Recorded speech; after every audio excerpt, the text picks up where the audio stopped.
All right, mate. Welcome to the podcast. Thanks So for glad having to me. finally get you here. Thank you for bringing all the fucking food. Everyone watching, this is only like not even a tenth of what he bought us. I'm so full right now, but thank you so much. And so stoked to get you on here because hospo's my background, and I love content and I love all the stuff that you're doing. So I'm really keen to dig into this. But if you give the little crowd an intro, who are you? Where'd you come from?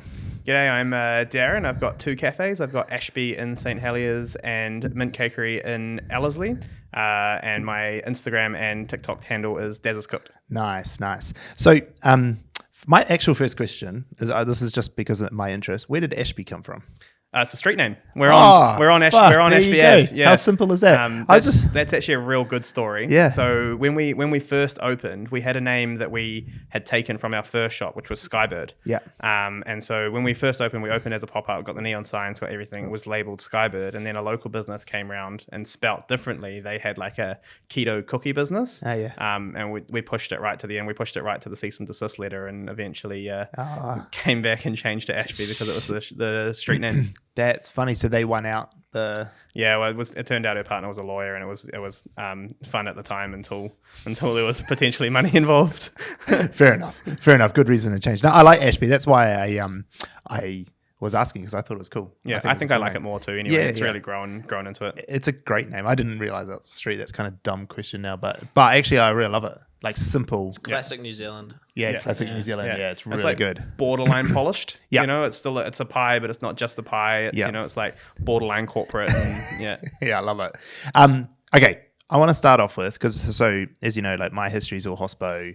I love this world, and I love that you have like conjoined the two things that I love, like hospo and making content. But I want to go back and I want to hear like, what is the story? Like, tell me your hospo journey. Where'd you come from? Where'd you train? Give me the 3-minute spiel of the CV. Sweet. So Express CV. In high school, I worked in a Mad Butcher, and I was there for 6 months, cleaning mints, just all of the bad jobs. And so I've always worked hard. So I was there at 5:30 in the morning before school, and then I would go back after school and clean down and all of that sort of thing. So I was doing 20-30 hours through high school and just pumping out work. And then when I was 17, that Christmas, I moved to Queenstown, and I worked at a small restaurant in Arrowtown called Saffron. For probably the angriest chef in the country. He was nuts. Actually, when I resigned from that job, he grabbed me by my chef coat and threw me across the table in the front street. Just completely lost it. That is so good. But it was nuts. I love how you just glossed over that. Yeah, he just threw me around. It was normal for him. My first shift there, he picked up a hot souffle and hurled it at the dishwash area, and it just shattered everywhere. And it was my first night. It was New Year's Eve, and it was my first night in a professional kitchen. Completely nuts. Holy shit! I love it. It's like, and that world's changed. Like that, you can't get away with that anymore. And good. Yeah. It's so fucked up. But yeah. And so from there, I went and worked at a restaurant called Rata in Queenstown, which is still there. It was Josh Emmett. Yep. And so I was there as a junior chef under a head chef named Helen Turnbull. She's got a great restaurant in Kapiti Coast called 50/50. Okay. Actually, really, really good chef. Awesome. Left there, came back, did a little bit of consulting for a pub near the airport, which was pretty crazy. I was only 20 at the time, so it was pretty crazy writing menus and stuff for other people. But it was fun, and just kind of threw myself in the deep end at it and bluffed my way through it. Yeah. Good. And then I picked up a job at Clooney, which was in Freeman's Bay. It closed 3 or 4 years ago. But yeah, really nice restaurant, beautiful restaurant. It was like I don't know if you ever went, but the inside was all dark and like cool. chain mesh curtains and cool. real dungeony, workshopy, and real cool. And then from there, I spent some time in Melbourne and worked at a restaurant called the Roving Marrow, which was like a fine dining European yum cha restaurant. Interesting. And then back to New Zealand, and my business partner and I opened our first place when we were 22, which was in Point Chev, and it was about the size of this room actually. It was 20 square meters, and we had less than 10 grand between us, and we kind of just signed the lease and hope for the best. And initially, I wasn't meant to work in it. I was going to find another fine dining restaurant job, but just got busy, and so we ended up opening another shop in Remuera, sold Point Chev, sold Remuera, opened another one in Ellerslie. What were they? So the Point Chev one was called Mint Cakery, and we sold it unbranded. Okay. And then the Remuera one was called Table Talk, and it's still there. Okay, cool. It's still really nice. good. Yeah. That one was cool because I had an apartment above it. So when we Nice. leased the building, that was a big part of the risk taken out of it because we just lived in the apartment upstairs. Yeah, and, sweet. so that was really, really cool. Yeah. And then we've opened Ashby. Yeah. the first weekend we were supposed to open, so it was an old dairy, so we full refit. Yeah. And so our original plan was to do a pop-up in the front. Yep. And we would bring food in from our Ellerslie site and sort of just have a barista there and sell a few baked goods while we did the renovations, just to cover the rent, cover the costs, and all of that sort of thing. Our first weekend was supposed to be open was the first weekend of the very first lockdown. Oh. So that was quite scary times because we just put every cent we had into fitting this place out. Into fitting the place out, and So, but it worked out in the end. It was, it's crazy looking back at that time because as business owners, we were like, oh, well, that's our life over, but in reality, there was so much subsidies, there was so much money, there was so much. It was kind of silly to think that there would be cafes no more, or that everyone would just be jobless, you know, like, of course, people are going to find a way to have jobs and, the world changes and you move on. You know? I love that. Like, I love that attitude, and I love talking about the subsidy stuff because I think we might dig into this. I'll come back to it because I think a lot of people like bagged out all the shit that happened over that time. But as small business owners, like we were carried through, like 100% carried through. Because I was the same. I started this business the start of lockdown, and we will carry through. So I'm going to come back to that because what I want to know is, how old are you now? 30, just 30. So 22, starting your first business. What was that like? Tell me, like, how did you have the balls big enough to do that? So when we looked at it, so originally it was meant to be my business partner's thing. And so when we looked at it, we were living with her parents. We had no overheads, we had no debts, we had no outgoings, we had no kids, we had nothing like that at all that we needed to worry about. The lease we found was $19,000 and they were happy to give us a 1-year lease. Cool.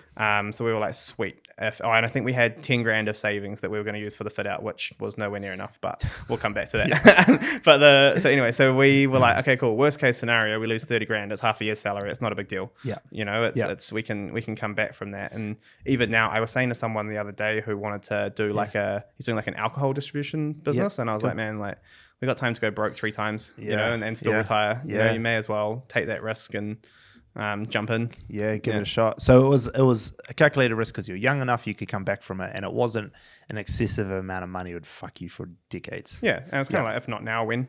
Exactly. I love that. I also, like, we talked about this just off camera a bit about like how you start. Well, I talked about one menu thing, and you didn't do that for a little while, but we'll get back to that. But like, you started so small.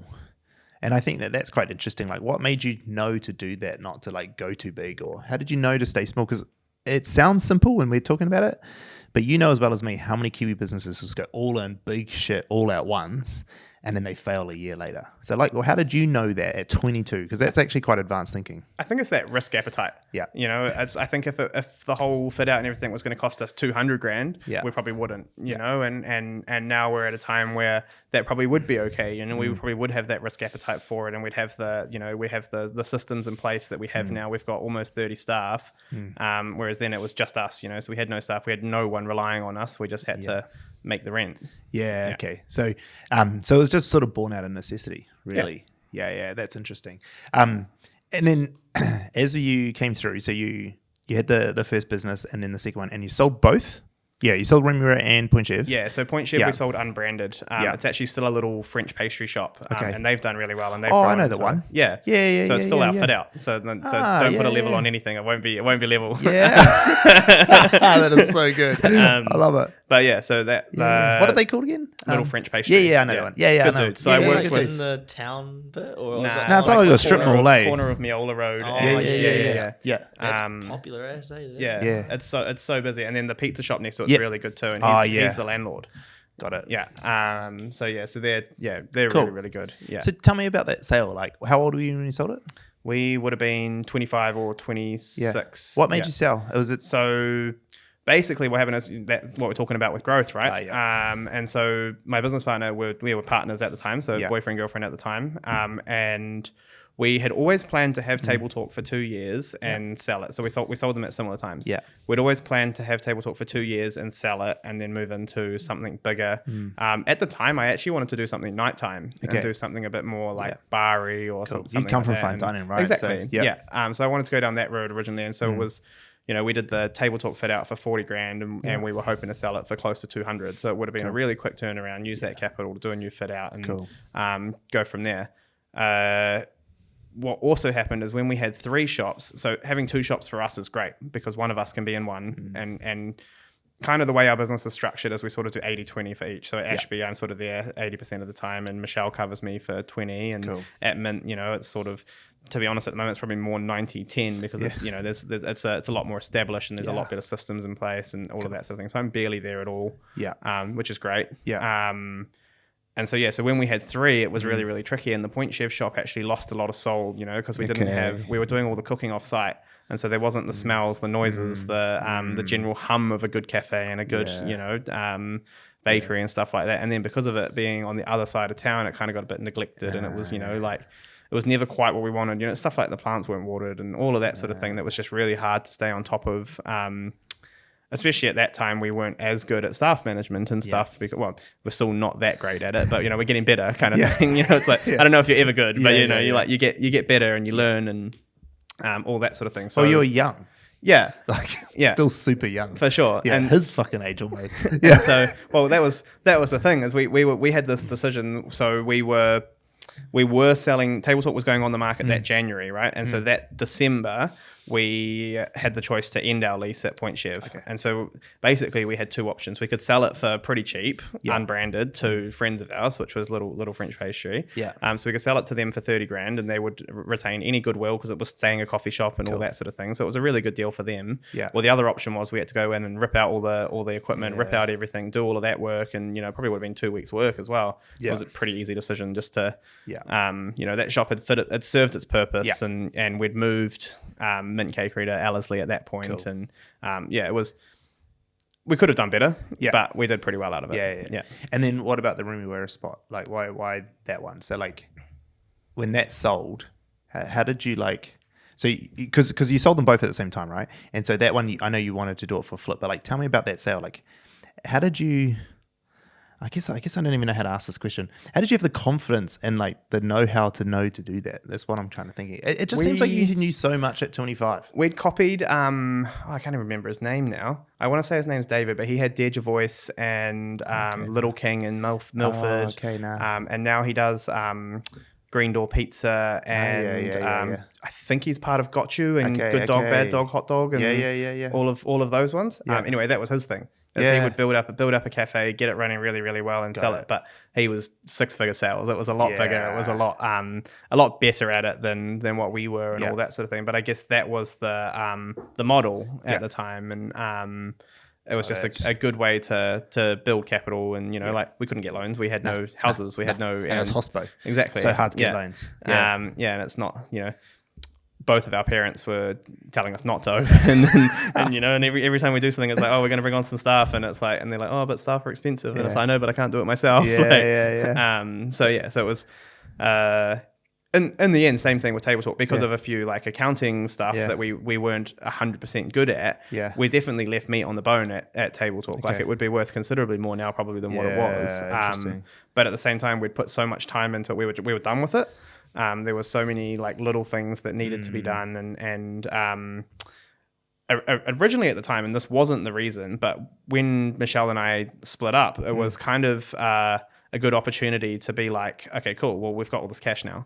So do we want to stay business partners, or do we want to like move on? And so that was actually an opportunity at the time as well, which gave us both a good out if we wanted it as well, which was good for the business. And tell me about the sale. How much did it end up selling for? We sold it for 175,000. Fuck, that's not bad. And what did you put in? 40? 40, yeah. Fuck, that's all right, eh? And how many years? 2? 2 years. Yeah, we took a wage the whole time as well. That's fucking epic. And I say this all the time, like, I mean, you hear my content, but like, I'm always talking about this. Like, everyone in New Zealand when they're young, like this guy right here, wants to fucking buy a house to get money, and I'm like, just do business. Like 40 to 175 in 2 years, you can't get that return on property. I mean, I understand why you do property. I get it. There's like a store of money, and it's good. But like when you're trying to scale capital. Nothing does it like business, right? No. Nothing. No way. I fucking love that you did that at 25. You've kind of got to like as well. I think like with anything, there's no substitute for hard work too. And you can't put that hard work into a house unless you're a builder. In which case you can make that capital, but then it becomes a business, right? Whereas if you put that time and effort into a business, you can build that capital back. And that was for us. Our whole goal was, and so we spoke to a business broker about 6 months before we did sell it, and Yeah. our whole goal was to get it to 16,000 a week in sales. Yeah, He was okay, like, if cool. you get 16,000 a week, you'll get a better price and Cool. all of this sort of thing. Because we had a cheap fit out, we ended up pretty much being misquoted on it a little bit, but not in a bad way, like not against the business broker at all. But for example, we had no extraction hoods, so there was no opportunity for them to put in like gas cookers to do like seeded meals or anything like that. It's like, as much as we call them cafes, we've pretty much only ever done bakeries. Like bakeries is the best way to describe them. Yeah. Okay. And then in terms of like Table Talk, if we talk about that one, because it was the bigger of the two exits, what was your profit margin on that? What percentage wise were you running at? Oh, not very much. No. 2 or 3%. 2 or 3%. Yeah, it was. And I think that's interesting to talk about though, right? Yeah. Because most people would think otherwise. Yeah. They just think, oh, these places are fucking humming. Yeah. If any hospital business is doing 10, they're flying. They're absolutely flying. So when I was quite junior in hospo, and this is before minimum wage went through the roof or anything like that, I was always taught you want to run at a food cost of 30%, a staff cost of 30%, and an everything else of 30%. Yeah. And then that 10% is your fat. Yeah. And then it's kind of like, okay, cool. But as soon as you waste 5% of your product, that's so 5% of 30 is, and you end up losing that straight off your profit. 100%. Yeah. People don't realize that. And you know what? People who get into the thing I love is when corporates go, oh, I'm going to cash out and go start a cafe, and then they lose all their money. I love it. It's so funny, eh? I like there's something cynical where I'm like there's and like on content too, when someone comes in and they sort of like they're like, oh well, maybe you should do it like this, and it's like that's an awesome idea, like I can't wait to see your shop, you know, like and it's I love it.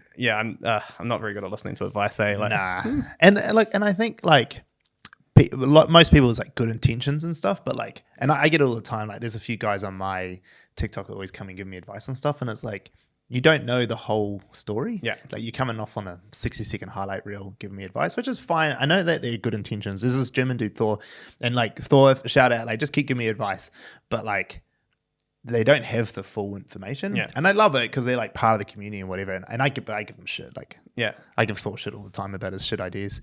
They're not actually shit, they're just shit for me.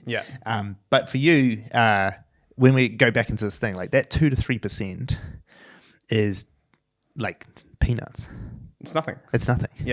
But that is after my wage. Yeah, I've always taken an hourly wage out of the business, and like you have to, like you don't want to get out of work and work for free. Like even if it's your own business, you don't want to salary from day one. And that's really important to anyone opening a business. If you can't afford to pay yourself, then you can't afford to open. And just get out, like move on and or figure out how you can make it work for you. Exactly. If you're working in it, if you're working in it, you need to be paid. Otherwise, your business isn't viable. And you need to be paid what you would cost to replace. Exactly. Yeah. Exactly. So tell me then, if you think about like as your 2 salaries coming out of Tabletop, what do you reckon as a percentage that would be? Because that is still kind of profit. It would be. I'll do some math. So it would have been 600, about 18%, 17 or 18%, including us. Okay, cool. So what 18?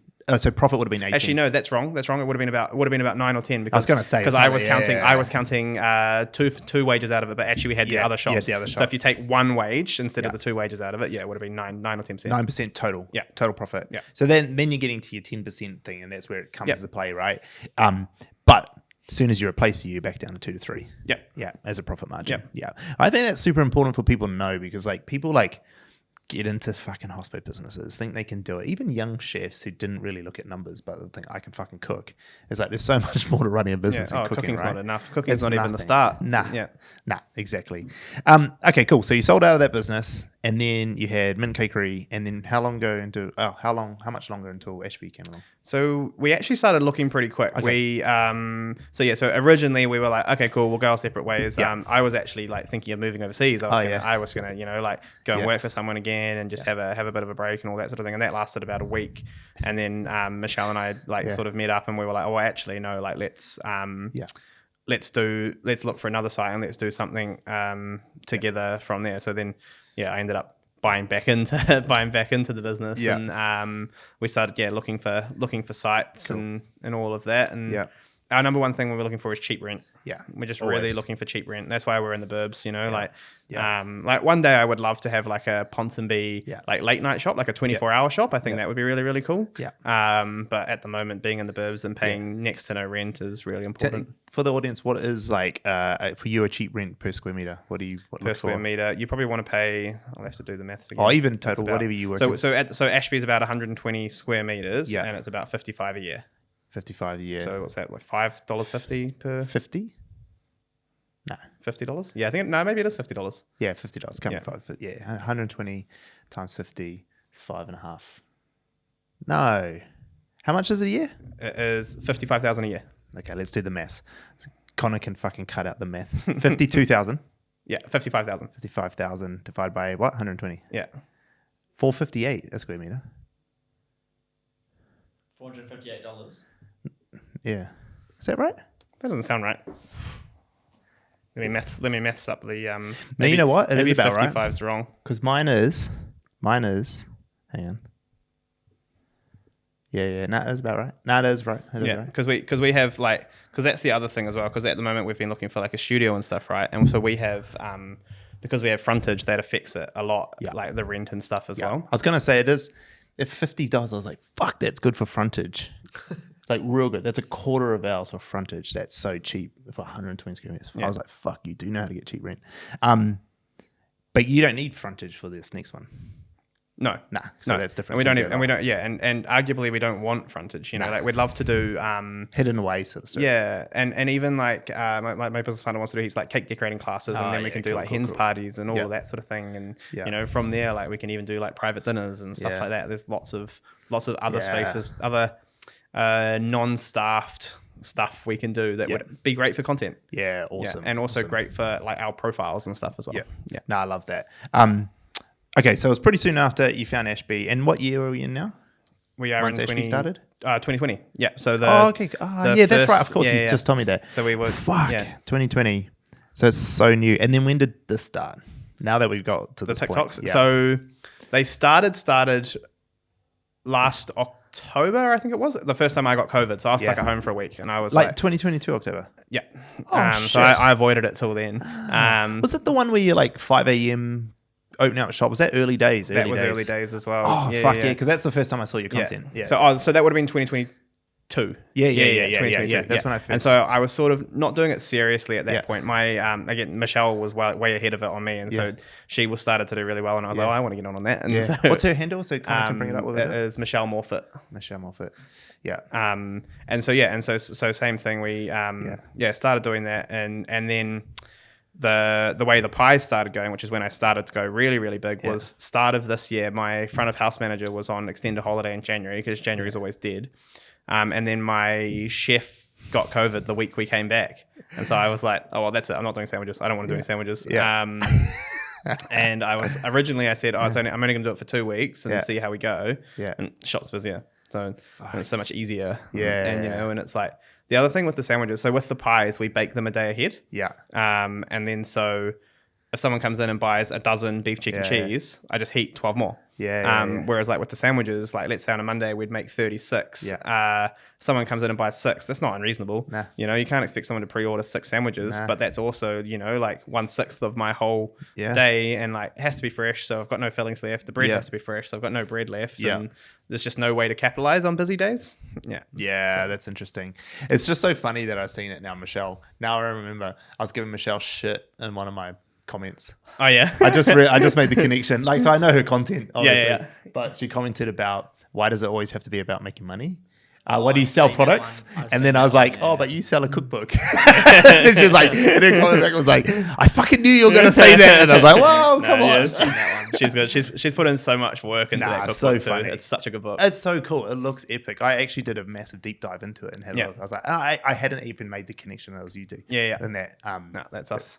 That is cool. I love that. So October 2022, you start putting out TikToks. Yep. When was the first one? When did it pop?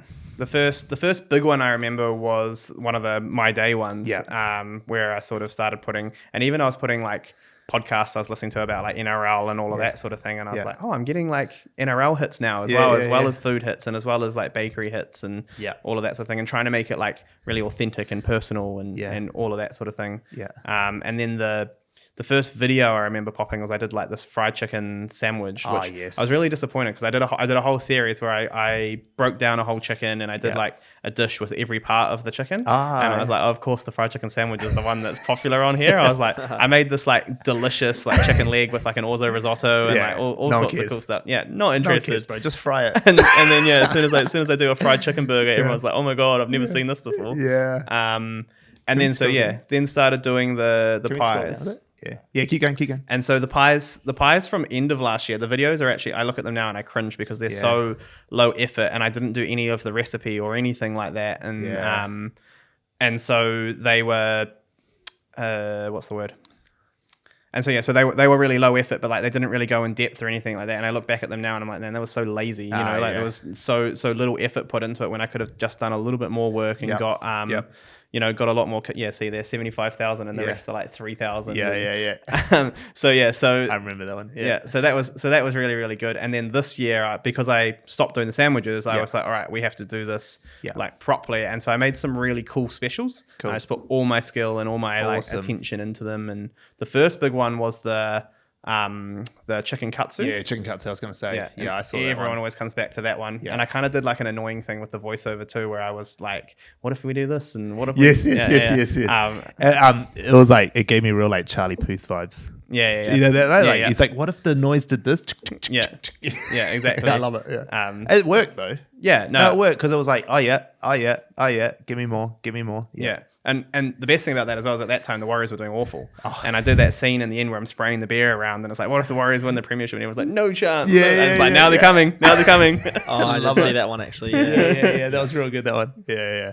No, I love that. And then, okay, so tell me, they start popping off. What starts happening? Like, how was that in real life? What was happening at the store? Oh, the shop goes nuts. Yeah. Just all of a sudden you have people coming in and you can tell they've come from TikTok because they're looking around. You know, they're looking for me and they're sort of like, they're not quite sure what to expect in the shop because, you know, You don't really show the shop. Well, and even when you video things, like even the videos you put up of here, like I kind of had an idea, nothing like it. Yeah. You know, like nothing like it at all. Like it looks the same, but like the layout, the plan, the size, all of that is so hard to tell from a video as to... Especially a vertical video that doesn't really give depth, right? Yeah. And so with all of that, people, when they come to the shop, they're often not too sure, you know, and not 100% what they're after and all of that. And that's the thing with the specials as well, is generally these videos, they're on the menu for like 4 days, 5 days. So if they see it and then come in on the weekend, sometimes it's not there. Yeah. And they're like, is this even the same place? Like, is this like, do I have to get something else? But yeah, shops gone nuts. Like cool. Sales have just gone absolutely mental. For Ashby alone, by the 15th of June, we'd done the same as we did last June. Fuck. So it's just huge. You know, I've got twice the workforce, way more staff. Cool, and, man. And even the costs are a lot better. Like even the wage cost is much better and the food cost is much better. We've got a lot more control over our wastage and more consistent revenue coming in to manage costs. Yeah. That's so important, right? Like a lot of people in hospital don't realize how important. There's like a fixed minimum cost. Yeah. You're always going to cost you this much to get it open. Yeah, exactly. So talk about that, like growth. So I mean, essentially you doubled June, right? You're doubling that. Tell me, how is the growth trajectory? Do you see that to continue to increase further than doubling, or is it sort of like, you know what I mean? Like, is that growth going like this, or is it like a steady linear growth? It's kind of like I don't know if you'll notice, and I don't know if you can see it on there, but when I do my videos, I end up posting them in clusters. So I'll post 5 videos in a week and then nothing for a week or two. And that's because I post the 5 videos. The shop gets really, really busy because everyone sees them and everyone comes in. And then I don't have time to make content for a couple of weeks. And then we get ahead, we get our system sorted. And then we're like, okay, cool. This is our minimum now. And then I go again and we sort of go up another level from there. So it's a real step change sort of stuff. Interesting. How do you get it to be more consistent? The content or the sales? Everything. One is content more. I need to cook less. I need to be. That's what you talked about, that. right? In your last video. Yeah. You got to do more marketing. Yeah. And I've got to be ahead of the curve and sort of, you know, like one strategy I've thought about, and it's one of those things as well, is because I make these videos, I'm not cooking from a recipe either. Yeah. I'm making it up on the fly, and so most of them I'll make one batch. Sometimes I'll make 2.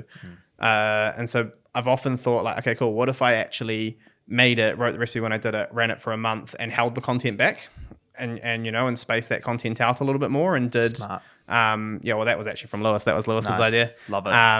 And I Lewis, was like, shout out, smart motherfucker. yeah, too smart, Yeah, eh? yeah. And you know, so for example, like the beef, chicken, cheese pie. Yeah. I could do one video that's braising the beef and shredding it and making the sauce. One video that's making the bechamel. One video that's making the pies, and then another video in this format that does, and that gives me 4 pieces of content instead of 3. Yeah. Yeah. That's great. Yeah. And so then you're more consistent, but you're spacing out the specials. Yeah, that's right. Yeah. Okay. Got it. And so like, tell me about like, just as for my knowledge, when you've got a batch of pies, how long can they last? Like, so the filling itself, I generally keep for 3 or 4 days unless I freeze it. So if it's a big batch and I don't think I'm going to sell it, I'll freeze half the batch and pull it out. And it comes back from frozen quite well. So it's cool. Yeah, totally. Because it's wet dishes, right? And it's braised meat. Yeah. So it's totally fine. Yeah.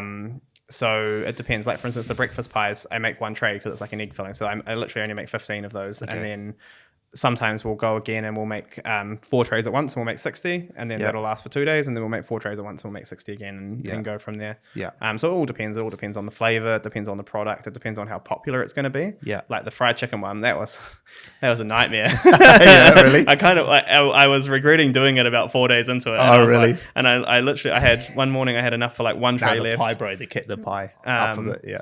I had one tray. It's the potato top. Yeah, it's up a bit further. Bit closer to the top. That one there. Next to Lewis. And so I had one tray worth of chicken left, and I said to my manager, I was like, "This is the last one ever. Like, no, never ask for it again. I'm not doing it again. That's it. It's finished." I know. I remember watching that one, going, "Fuck." I wish I could get out there. Yeah.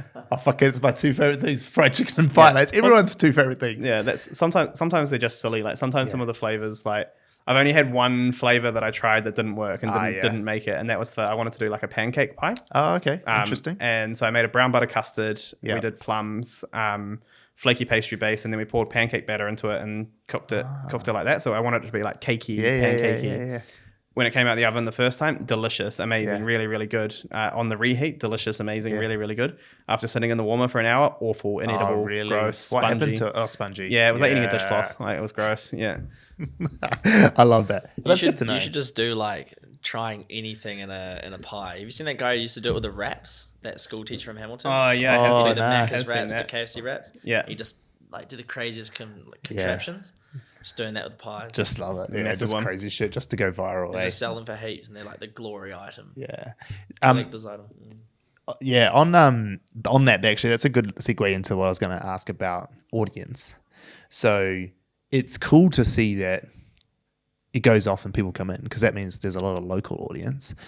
What is the audience makeup for your channel? I haven't looked at it. You haven't ever looked No, at it? Do you know from like comments and stuff, like are people mostly Kiwis? So from this one here that I did the other day, so in that I said I've got people coming from all over Auckland to line up for them now, and I've had probably a dozen comments of people going like, not just Auckland, I came from Brisbane, or not just Auckland, I came from Hamilton, or like cool stuff like that. So that's it is a bit broader. I get a lot of people asking me to open a shop in Australia. Like Kiwis over there, Aussie pies are garbage. Aussie pies are so shit. Yeah, they're so shit. Yeah, so bad, awful. They're not even pies. They're just crap. I always found they were always just held back on the gravy, and I'm like, man, the gravy's the cheap bit. Like, and give me the gravy. They don't have cheese inside the pie. Oh, awful. Why the fuck are you putting it on the top? On the top, but also inside. Yeah, 100%. Yeah, I know. I've completely converted Claire, who's Aussie, to New Zealand pies, because she's like, okay, I get it. I get it. I understand why. The first pie I gave her in New Zealand was a steak and cheese pie from the local Lee Bank bakery, which is like $1.60 or something, like shitty local bakery pie. And she was like, this is the best pie I've ever had in my whole life. And I was like, I believe it. Yeah. And I was like, this is one of the worst you can get in New Zealand. Yeah. And it shits on all of your Aussie pies. Yeah. That's so good. No, we do pies well. There's lots of good pie makers around, like Blue Roast. I think, did Matakai Foodies bring you guys some from Blue Roast the other day? Yes. I love their pies. Lamb roast one. Yeah. And that's it. Like, they're very different to ours, or even very different to like traditional pies. But so good. So good. So nice. Because I was actually wondering that, like, because the meat pies like this are very Australian, New Zealand thing. Like even the British pies aren't even like this. They're not the same. Yeah. So do like Americans and stuff even get it? I think a little bit. I think when they're in New Zealand, you know, it's something you do. It's when you're here, you appreciate it, and then you remember it fondly as like a thing you did in New Zealand. Yeah. I'm sure there would be like an appetite for it in in like the States or in the UK and stuff, but it would probably you'd rely on expats first. Yeah. To then grow into something. Because what I was wondering is like to go like mega viral, like say Lewis does or Taz TikTok does or whatever. Like how do you, because it's always Americans audiences that you usually catch. Yeah. How do you get them to understand what a pie, because they don't understand what pies are, the general American population. It's for, Put New Zealand in the content. Yeah, but like, think New Zealand, they'll think. Yeah, no, I think they'll get New Zealand. That's right. That's true. But like, what will they think of as a pie? Because they think of as pie as like cheesecake or like, you know, like it's dessert. Yeah. They don't think of pies or pizza. Yeah. Because they call their big pizza, the deep dish and stuff, pies. With a slang word or something. Yeah, I wonder what their like relevant thing is, a relative thing is. Because like, not that you need to go big in the US. Oh, getting views is cool. Getting views is cool, but like, that's what keeps me doing it. You know, it's like every time I get views, likes, comments, I'm like I'm as soon as I post a video, I'm on my phone. I've got no notifications on TikTok. Same. And the best thing about it though is when you open it, you're like, oh, how many am I gonna have? Like, it's such a dopamine hit. That's awesome. It's such a dopamine hit. Yeah. It's so fucking crazy. Like, it's so funny how people are like, oh, you know, I don't do it for the vanity metrics. Like, fuck off. I do. Like, you obviously aren't getting enough views. Like, you go get 1 million views, 100,000 views, or whatever it might be, and it's fucking insane. Oh, there's nothing better when a video goes good, and there's nothing worse than when you think you've got a good video and it flops, and you're like, oh man, like. Yeah, absolutely. We had our last big one on Taz. I didn't even know it'd been posted. I was out busy, and Joni had posted, and it was like 4 hours later, and I get a ring from UK from the guys. I don't know if you've seen our Taz ones, but like we're having an agency war for agency over in Scotland, and he rings me. He's like, bro, this is popping off. Like, people are on our TikTok's like commenting, like giving us shit. I was like, what are you talking about? Like, he's like, your last video. I was like, my last video was yesterday, my vlog. He's like, not yours. No one watches yours. The best one. And I was like, oh, fuck. All right, then I saw it pop off. And then that was it. Like for 2 days, just like comments and comments and comments. And, but it's such a dopamine hit. Like, it's such a funny thing. I never really understood it till, I had a few on LinkedIn that blew up actually and would get like, 500 comments or whatever. Yeah. But then when it happened on TikTok, hey. Just wait till it doesn't happen. I used to have it happen in 2016 or 2018. Every single video I post on Instagram, and as soon as it hit to 2020, it just went boom. Just everyone. gone. And it was the saddest thing. And you just saw everyone stop posting.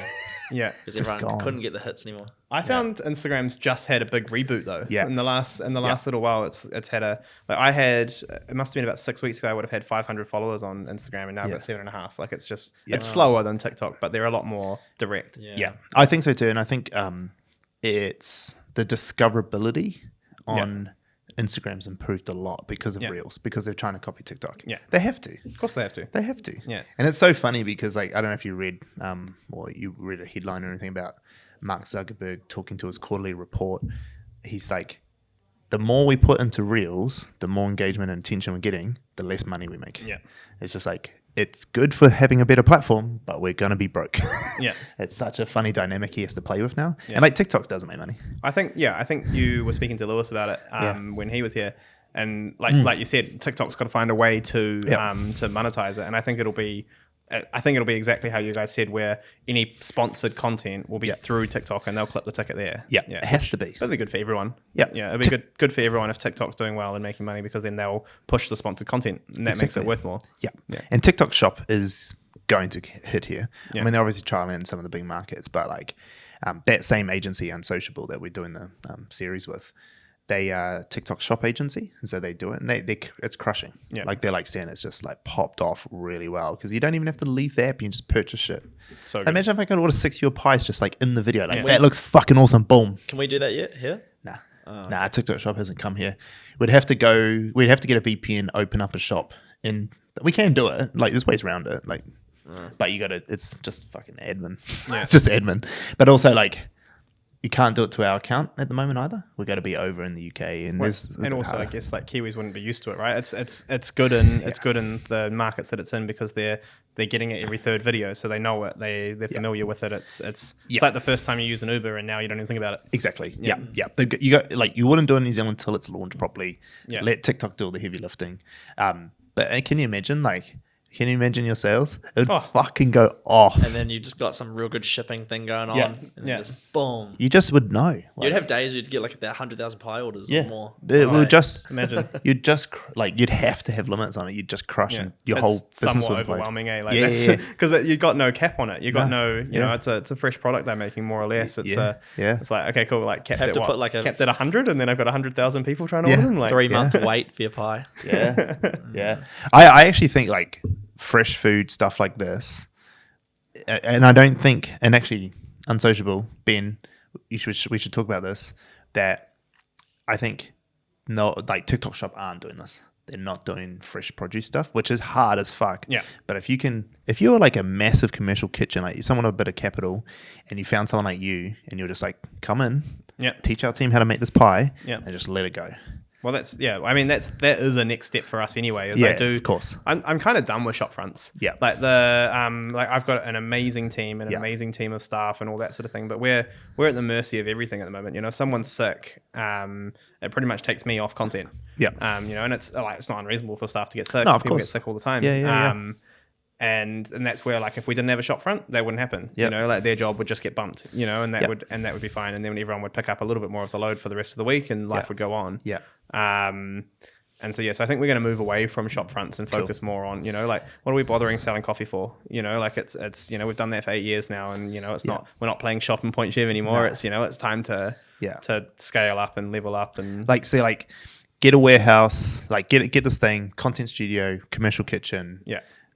your own delivery system or whatever you need, Yeah. like that, and then just pump content out. Yep. Fuck yeah, that's so Yeah. good. I would fucking love that business. If you need an investor, you let me know.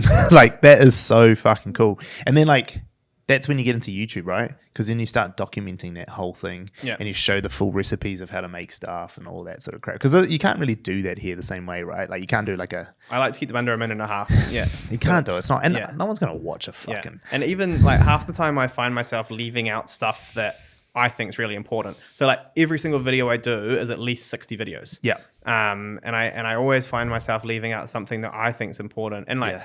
annoys me when people comment like, "Oh, what about putting this in it?" And I'm like, I just didn't put it in the because I ran out of time, and I just, you know, like I really wanted Yeah. to make this little joke halfway through, and so it was more important to me to do that.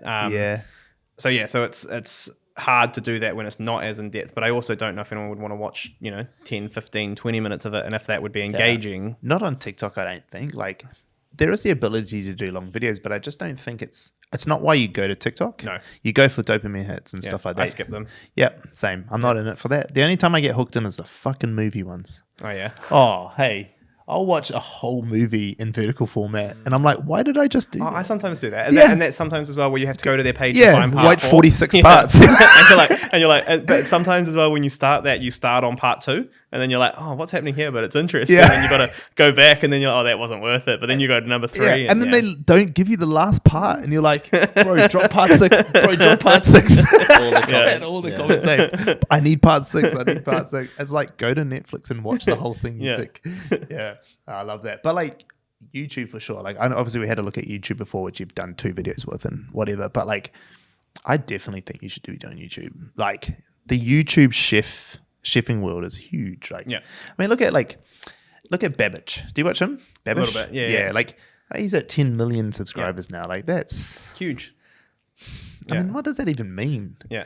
Like, that's ridiculous. And I think your thing, I actually reckon this is going to be your issue growing YouTube and stuff, is how to get the rest of the world to know what a pie is. Yeah.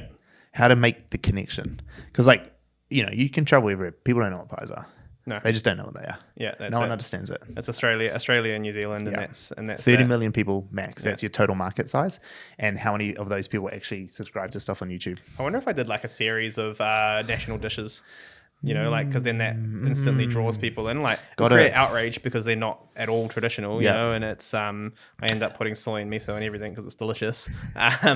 But that would probably do it as well. That's a is to- clever way. Is to move in that direction and Or like, I'm going to make a pie for every state of America. yeah. Because actually, you only really need the US. Once you get the US, you can get the rest of the world. Because Yeah. it goes viral in the US. Because they're such the biggest users of social media. And that'd be easy. That'd be pretty easy to do like jambalaya pie. That'd be yum. You know, like Philly cheesesteak pie. That'd be yum. Yeah. Yeah.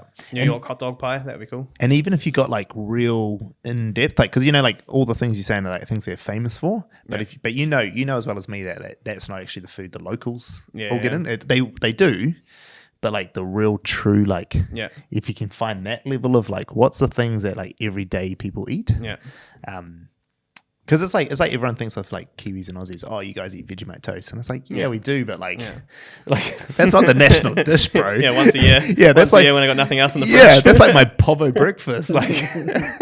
But that's not the national dish. So and that's kind of I think sometimes with like New York hot dogs, like people are like, it's New York hot dogs, they're fucking everywhere. But it's like New Yorkers are like, but like that's dollar like pizza. That's like a cheap, shitty stuff. Like even dollar pizzas, it's like they're cheap, shitty meals. It's like that's like us going to get a kebab at 3 a.m. after the clubs. Like it's just shit meals. That's on my list for next week. I want to do a kebab pie actually. Oh, nice. Got a pretty good plan for that. Yeah. So that'd be cool. Like kebab meat or the whole kebab in the pie. Kebab meat. I think that's the only thing I'm going to do. Cabbage. I think I'm going to do like shaved lamb, shaved chicken. Yeah. And then mixed grill, mixed platter one. Yeah. And then like I just want to do like a bit of hummus. So it'll be like quite a dry pie, but like a bit of hummus, bit of yogurt, bit of hot sauce, and just like do like a real meaty kebab. We'll do another podcast next week. Bring it in. Or like even like imagine doing that, but then making like more gyros and like having fries. I do want to put chips in it as well. Oh, fuck. Or like I don't know if chips will hold up. But we'll come film it. Me and Connor will come film it.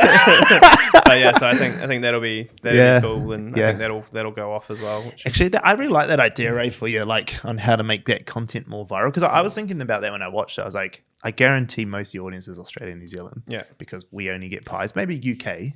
Yeah. But then like, how do you get it to go global? Because it's when you go global that your brand, you can start having a content machine that earns enough money to do all the other stuff. Yeah. Well, and that's the thing as well. Like, I pretty consistently get 50,000 to 150,000. Like, so that's I think a pretty good range. You know, I don't get many that flop, but I get none really over 200. No. You know, it's kind of that's my cap at the moment. You gotta get out to the States. Yeah, you got to get to the States. Like, what was your 12 mil? How much of that was States? Oh, majority. Yeah, pretty much all of it. Yeah, same. All the views came overnight as well. So it's like obviously all our big 5-10 mil videos all come from the States. All come from States and UK. UK is big on TikTok. UK is massive. What I actually want to do over the next sort of 3 to 6 months is because we already know we can get US and UK, but I actually want to go after Asia. I really want to go after Singapore. You know the one that Elaine put in, the banana rana one? Anyway, there's like some other people in Singapore, Philippines, Indonesia that are real big. Yeah. And I really want to go after that market because it's a real good market for us as an agency to go after. Yeah. Because like everyone goes after the US and like the proximity of Singapore is like way easier than getting to New York. Yeah. And so I'm real keen to do that. Like, and so how do you like tap into the psyche of those people? Because they don't get our jokes. No. They're different. Yeah. The thing they do love though is that there's a young Asian girl taking on her older white boss. So we do have a big thing. Like Singapore is our 4th largest city. Yeah. So we do have a big thing for that, but they don't really get the jokes. Yeah. They just get the dynamic. Yeah. So how do you get the jokes? And I think that's the same with you, right? Like, how do you get people to understand a pie? I think, you know, like what's like the American version of the pastry meat? Because every country has some sort of like... Yeah, I guess theirs would be like pizza, probably. Pizza. Maybe like sandwiches. Yeah. Burgers, maybe. Yeah. Burgers, yeah. Yeah. Just weird, eh? It's not quite the same, eh? No. They don't have quite the same equivalent. Yeah, and even then, when they do burgers, for instance, like, so for us, a burger is anything in a bun. Yeah. Whereas for them, a burger is actually the patty, right? And then everything else is a sandwich. Yeah. And it's just that it comes in a bun kind of thing. It's a hamburger sandwich is what they originally were, right? Yeah. Yeah. Yeah, that's really interesting. Okay, so like things are cranking at the moment. You got growth pains, like that's something you're struggling with. What would be if this was a year from now? Because it's only been 6 months since we've been posting. I know, scary, eh? Fuck, it's crazy. So in a year from now, what would you? Oh, fuck, a year's too far. In the next 3 months, what would you like to see happen? In the next 3 months, I would like to be cooking less in the kitchen and making more content. It's probably not realistic. So a content kitchen is probably not something we're going to push hard for this year. Yeah. A, we've got the book that's just come out, and B, my business partner's pregnant, so she's due in I think October. I can't remember. Yeah. I shouldn't give her shit on TikTok. Pregnant woman giving her shit. Fuck, sorry, Michelle. but yeah, no, she's fine. She'll probably. I think she got the joke. Yeah, she did. She'll probably work the morning of the delivery anyway. She doesn't stop. But yeah, so with all of that going on, we're probably just like growing our following, growing our community as much as possible, and just honestly pushing the shops as hard as they are. Like another like infrastructure issue we have is both shops only have one till. Yeah. And so for instance on a Saturday it's huge, but we did 280 transactions last Saturday. Fuck. And that's realistically from 8 till 2:30. You know, and so it's just constant, you know, it's what's that, like one every 2 minutes or something like that. And that includes, you know, like bagging the food and packing, and all of that. Yeah, you know, like it's bakery. Like it's not It's so not like order and then go down there. It's quite big and you know, and so there's lots of big orders on that and it's sort of getting that infrastructure in place. Like, okay, cool, like do we invest in the shop front? Do we reduce the size of the shop front and extend the kitchen and sort of move more online? We've looked at like kiosks and stuff as well, and like taking that labor side away from it, I think would be quite smart. You know, like we're personal there. You know, like we don't have to be as personal in store. It's you know, like if we've got kiosks, then it means that I can come out and like this is the crazy thing. People ask to take photos with me, and I'm like, oh man, that's crazy. Like we have people come in and they're in their Warriors gear and all that sort of thing, and they're like, oh, can I get a photo? And I was like, with me, like all right, like that's so cool, man. So all of that sort of thing is we can free up time for that as if we you know streamline processes and I want to move towards a model where we're less staff, more output. Yeah. What about satellite selling? What about like going to like a fucking bakery or cafe in Tauranga and be like, bro, you'll stock my pies only. What I would rather do is do a pop up, and I go, oh yeah, you know, and I. What if you launched it like that, and then that just became like your distribution center? Yeah, fulfillment centers, right? Yeah, and then you could fucking sell on Uber. Yeah, well, I actually had so my parents live in Tairua. Yeah. Cool. And so they're quite quite friendly with the guys who own the campsite and stuff down there. Yeah. And actually in summer before the road disappeared, I was talking to them. And so at this point I was sort of playing with the idea of getting rid of sandwiches and just doing pies. I hadn't fully committed yet, but the idea was in my head, and the chef getting COVID the week before we opened was the catalyst to actually rip the Band-Aid off. And so I was talking to them and I was like, hey, would you guys be interested if I did like a cold pie pickup point at the campsite, you know? And I was like, and I'll pay for the fridge and I'll put the fridge in, and then all you guys have to do is manage the orders, and we can figure out the cut from there as to what their cut of it is. And for me, it'd be great. Like imagine Easter weekend, I go down on Easter Thursday and I take 1,000 pies with me, pre-order only, all ordered online. And then I get Easter weekend off. I work the Friday when everyone's coming through and picking up their orders, and you know, like get to spend the rest of the weekend with my family from there, kind of thing. Why not just do that, but like make a national what's National Pie Day? Oh, I missed it. Believe it. When is it? I think it was March something or other. Fuck, start your own one. No, but you know what I mean? Like, you might take some coordination, but what if you had like, you went to all the big cities, you went to everywhere, because it doesn't matter. Yeah. And you just took pre-orders and say, wherever you are, this is going to be a pickup point from each of these places. You get those guys on board saying, look, you manage the whole thing. I'll freight you the pies, frozen. And then you just like, and then you just let it open. Yeah. Pre-sales only. And then you know how much you've got to cook. For sure. That's overwhelming. Bro. I think I'm like I've got two ovens. I can make 30 at a time. Like you'd have to hire a commercial kitchen for the weekend or a week or whatever. Yeah. Or the other option would be to like to stagger it, you know, like as it could be like the 1st of July is Whangarei, and then the 2nd of July is Hamilton, and then the 3rd of July is, you know, and like stagger it like that. And then all I've got to do is make 200 a day, or make 300 a day, or make 1,000 a day. And you got to do it in a way where you don't have to do it. Yeah. That's what you got to do. Yeah. Because like you can't scale yourself. Yeah. But you can scale your recipe. And that's the thing I've always struggled with, you know, like I put my You're hands, a chef. Yeah. Put my hands over everything, you know, like I want everything to be perfect, and you know, like, which is why your shit's so good. Yeah. Well, I haven't not tasted a filling we make since we opened, you know, so every single filling we've made I've tasted, because I'm like, you know, it doesn't always mean I'm 100% happy. It doesn't always mean I'm there when it's being finished. And to be honest as well, like all of the fillings we're constantly adjusting. Like in winter we make them thicker and richer and saltier, and in summer we make them lighter and more acidic and all of that sort of thing. But like that's cooking, you know, like that's, you know, I want people to eat the pies in summer. You know, I don't want them to come in and you know, that's like crazy. Yeah, because bakeries don't do that. Well, and that's a hard thing to teach. You know, it's a hard thing to expect from the staff I currently have and all of that sort of thing. But it's a long, slow process. But they're good. They get it. They get it. But it's still like, then I can't do anything wrong. It's my business.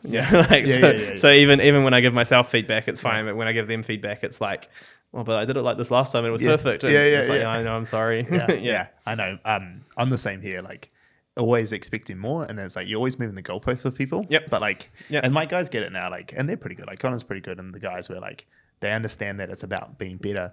But like, they're like, but like literally last week you said this is great, and it's like it was last week. Yeah. I think Yeah. he's got something to say. No, but that's true though. Like, Yeah. it's I always think like if you're doing everything perfect, why are you working for me? You know, like if you're doing everything perfect, just go and you know, like, you know, I'll help you and do what you want. You know, like if you've got everything perfect, then that's great. You know, like, and until then, like, let's learn together and let's grow. And it's like mistakes will happen. We make mistakes every day, every single day. And you know, like something happens and something's not perfect. And you know, like. You look back at it and you go, well, like today actually when I was heating up the pies for you guys, a couple of the beef cheek ones weren't quite as glossy as I wanted them. And I'm like standing there with my like egg wash trying to get, I'm like, man, no, they've got to film these. I've got to get them in there. And I'm like fluffing about in the kitchen trying to, you know, make them a bit more like presentable. And, you know, went through 3 boxes trying to find the perfect one that they'd fit all snug in and all of that, you know, like, and that's, you know, the staff probably going like, that's how we send it every other day. And it's like, yeah, I know, but like we gotta make sure everything's perfect. Yeah. Yeah. I love that. It's, you know, you've said that thing about being overwhelmed. Like, tell me about that feeling. Like, where does that come from? Like, oh, it's a weird word actually. So overwhelmed in the sense of like, man, I can make a lot of work for myself. Yeah. You know, it's not that I'm overwhelmed struggling to get out of bed and you know, it's not like I'm feeling this pressure of work or something. It's the more work I do, the more work I get kind of thing. And that's great. But there's also still a point of like not letting people down and not getting to a point where it's not manageable and not getting to a point where you are burnt out and all that sort of thing. And there is days like that. Yeah. There is days like that where I just have to sit on the couch and take the whole day and do absolutely nothing. I do the same. You know, like I play Assassin's Creed. Yeah. That's my way. Mine's worse. I just play Rocket League. That's it. Hey, we're all gonna have our own thing, right? Yeah. Yeah. So okay. Do you, like, in terms of your own growth and business and everything, like, where do you see that moving to? Like, so I know you said the production kitchen and all that sort of stuff, but like, what does that mean? Like, where does that go to? Like, how big does it become? What does your life become? Those goalposts keep moving. I've got 2 really clear dreams at the moment, but they're relatively new, but also I had them 6 years ago and then they kind of drifted off and all that sort of thing. So the first one is I want a 24-hour pie shop, like not necessarily on Ponsonby Road, but let's say on Ponsonby Road. Somewhere with traffic. That can sustain it. Yeah, and somewhere with a nightlife and all that sort of thing. I just like the idea of 4 o'clock in the morning and you can go and you can like get pie faces in Australia. And you can get like a real premium pie and exactly. So hard to get something to eat at midnight. And it's ready straight away, you know, and it's there. And I've seen this thing, my coffee rep was showing me actually this thing in the Netherlands where they've got you walk into a shop and imagine a big glass wall with like glass like doors, I guess, right? And they're all numbered like a vending machine, and they've got like chips and all of that. Fries and stuff. Fries. Yeah. So imagine something awesome. like that. You're stoned off your head, and then you go get fucking chips out of a cabinet. Yeah. Not that I smoke weed, but like that's what you do in like Amsterdam and stuff like that. Perfect. And it's the perfect trap. And imagine same thing. But like glass doors, and there's just pies sitting in there. You know, so you go in, you pay wave, you open your door, you take your... You just get everyone, eh? Yeah. You couldn't resist. Bro, you'd get everyone. And just a wall. Imagine walking past a pie wall. Yeah, and then you just have the kitchen behind it and they top it up as they sell out. They top it up from there, so you'd have the chefs working behind. And so one of the issues I had with that idea when I first had it was the safety of the staff, you know, and having people there until 3, 4, 5, 6 in the morning, you know, like... But even in this model... The chefs can finish at 2 a.m. and go home, you know, and then the next chefs come in at 6 o'clock and restock it. If it sells out between 2 a.m. and 6 a.m., unlucky. Too bad. Yeah. And so that's a really cool idea. And then the other one I really want to do is I want like a somewhat suburban pub that only does pies. So like, for instance, imagine there's 6 pies on the menu, all right? And so it's open from 10 a.m. and it's got a pie warmer in the front and you can come in, and if you're a tradie in the area, you can just buy a pie and you can leave, and it's as if it was a bakery. But at nighttime on the menu, you've got the pies. And so from a service point of view, pie warmer in the kitchen, you know, and so you're not cooking to order. You've got a really low kitchen team. So you've got a really low kitchen team and it's really controlled, and the service can't go wrong. Everything's hot. Everything's ready. And then you've got 2 options. So you can buy the pie like this, and so they're $13, same as they are in the shop or whatever. Or you can buy it with garnish. And so, for instance, the pork pie might come out with like a kimchi slaw and some hand-cut chips. Love it. You know, and then that'll be 23, 24. And you know, like... and it would be the only pub in Auckland that would play the Warriors over the Blues. I love it. So yeah, so like, and it's just stuff like that, and even like the sausage rolls would make good small plates, you know, and they're still good sharing plates, and you can go and you just go to the pub with a few mates or after work, and you get a plate of sausage rolls and a beer. Like, why is no one doing that already? I know. Like, how is that not already a thing? yeah. Yeah. Have you done any collabs with the Warriors? No, I haven't yet. I had a little talk with Lily World, but it kind of fizzled out because they're all under Spotless and stuff like that. Nah, we'll get it, bro. So we'll do it with one. Yeah, I'd love to. We've already talked. Oh, good. Good. Because I've been talking with, so Flavor hit me up and they wanted to do something as well. Cool. Maybe even a little, because they're their partnership radio and stuff as well. So. Yeah. No, because we already talked, and we're trying to find a spot for Lewis as well. I was actually thinking, one of my actual ideas was to get One NZ to pay for it, but then you cater their home base. Love to. Yeah, I was just going to say that. Love to. Easy as well. And I can do, we do like a smaller size as well. Yeah. No, I'd absolutely love to. Yeah, we should do that because they got to pay for catering anyway. Yeah. So why not pay for the biggest Warriors fan in the country to fucking cater their home base? And then, okay. We're going out there tomorrow. Good. Me and the guys from there have talked about it because I was like, we have to get this guy out. Awesome. Like, look at this guy. Like, fuck, he's the biggest fan. It seems dumb with how many people have seen it, but I always wonder like how much of it they've seen. And like, so Dylan Watani is a Lesniak. This is a fun story actually. I was doing a live one day, and he jumped on the live and he commented, and I had probably like 400 or 500 people watching it, and I'm just cooking away and stuff, and I looked up and I was like, is that the real Dylan? And I was like, oh, sorry guys, I've got to go, and I like shut it down, and I'm on my phone to my friends being like, oh my god, Dylan just commented on my live and all of this sort of thing, and I look up and he's like followed me and all that sort of thing, and he came into the shop actually last week. So cool. That was cool. It was a good lift for all the other staff and things as well. Like, they were all so excited to see him, and I've got a poster up, and I've got a staff member, and I better get it right. I think we'll say 50 something. She's early 50s. I'll say that. That'll be good. She'll like that. Anyway, she was serving at the time, and she saw him come in, and there was a bit of a line. We were really, really busy, and she just turned around and pointed to the poster and goes, "Oh, is that you?"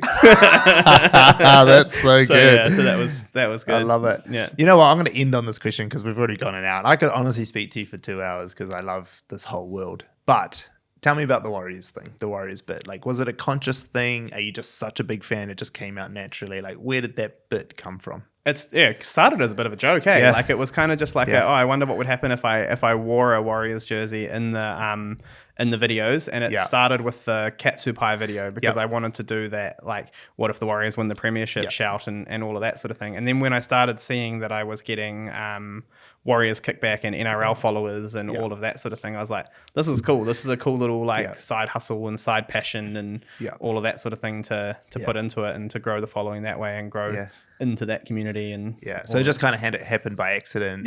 But then you realized it pretty quickly that you should stick with it. Like, was that a conscious decision, I'm guessing? It was a conscious decision to stick with it. And now, like, even today, like, I know everywhere I go, it's I'm wearing Warriors gear now, and it's pretty much my whole wardrobe is Warriors gear now, and it's almost part of me that it's and it's great. I love it. I love it. I love the Warriors so much. I was on them, like I said, I was on them before they were any good this year, and the fact that they're doing better is even better. Like, but even if they were coming dead last, it wouldn't matter. It'd still be there. That's Warriors fans for you. 100%. That's Warriors fans. And I actually think it was quite cool because, like, I didn't know this obviously until I spoke to you about how even that you started at the Mad Butcher, like I just love that. Like, so that's the funny thing now. So Julie Leach, which is Mad Butcher's daughter, she's one of my best customers. She's in 2 or 3 times. So funny. In 2 or 3 times a week. So I want to do.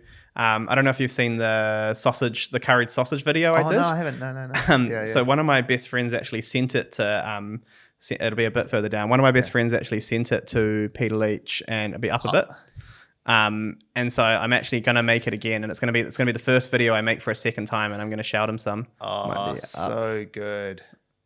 Yeah, I thought that was so funny to like that when you said that. Where it is.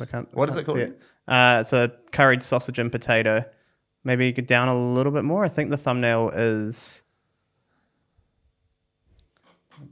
Oh yeah, there it is. This one. Yeah, there we go. Yeah, cool.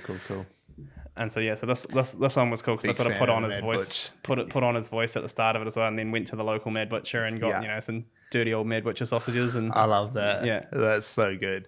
Yeah, that's what I was thinking. And as soon as even you said it, I was like, you give off that energy so much. Like him, especially him in his early days, like when the early Warriors I'd love days. to be like the next Peter Leach if that makes sense. That'd be so cool, you know, like. I mean, Warriors, we should talk to them. We should get like the guys to talk to them because like they need that. Like he was the mascot. Yeah. It wasn't he anyone still else. is. He's there every game. Yeah. He still is the mascot, but like that's what I mean. Like they didn't need another mascot. They used to have that guy run around the field and stuff, the mascot. I don't know if they still do that, but like he was the mascot. Yeah. Like I remember growing up, like he was the guy. Because we were I don't really watch a whole lot of league these days, especially in New Zealand because fuck everything's on pay TV here. Yeah. But we had season tickets like my whole child because I played rugby growing up. Yep. Union, but Dad was a leaguey. Like he's from Otahu, so he was like we play league. Yeah. But I played rugby, so he got season tickets for the Warriors for the first like maybe 7 or 8 years just to try convince me that league's better. Like so hopefully I'd be like, can I play league? It didn't work. I mean I didn't even really play rugby for too much longer, but yeah, no, I love that. And so definitely I love that you stuck with the bit. Yeah. And what I really like about that, and the reason I want to call that out for other people is like you listen to the community. Yeah. You listen to the response and you're like, you know what? Yeah. Let's stick at the bit. Well, and Warriors jerseys are a tax expense now. It's great. actually, Warriors, I'm going to double check that tomorrow when Luke Kimmies comes on the podcast.